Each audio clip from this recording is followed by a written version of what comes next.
দুনিয়াতে অনেক mega star superstar দেখেছি, তবে তাদের থেকে আমার বাবা অনেক উপরে। কারণ তারা মানুষের জীবন থেকে অভিজ্ঞতা নিয়ে মুভি তৈরি করে, আর আমার বাবা নিজের জীবনের সাথে যুদ্ধ করে বেঁচে থাকে। পরিবারের জন্য প্রখর রোদের মাঝে ছায়া হয়ে থাকে,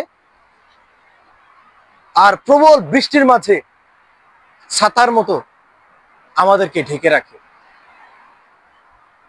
আমি অনেক ত্যাগী মানুষ দেখেছি, তবে আমি আমার বাবার মতো আর দ্বিতীয় কাউকে পাইনি। এই পৃথিবীতে প্রতিটি বাবাই তার সন্তানের কাছে হিরো।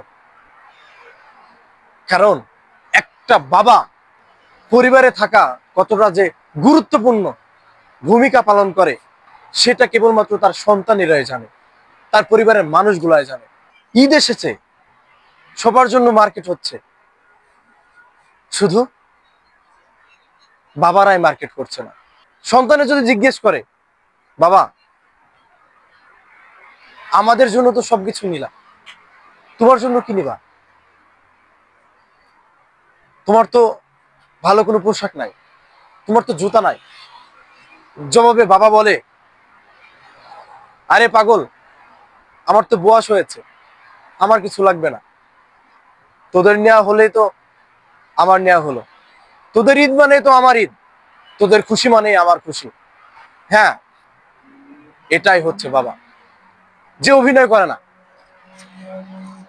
নিজের সাথে নিজে যুদ্ধ করে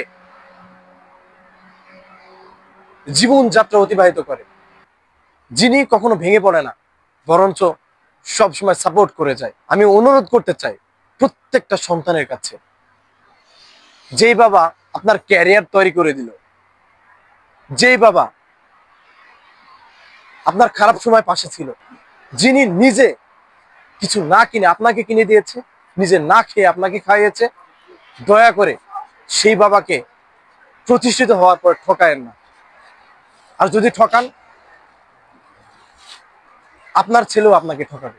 আপনার বাবা বয়স্ক হয়ে গেছে, আর কাজ কাম করতে পারে না, তার মানে এই না তাকে আপনি টাকা পয়সা দিবেন না, তার পাশে আপনি থাকবেন না। দয়া করে এই ভুলটা করবেন না।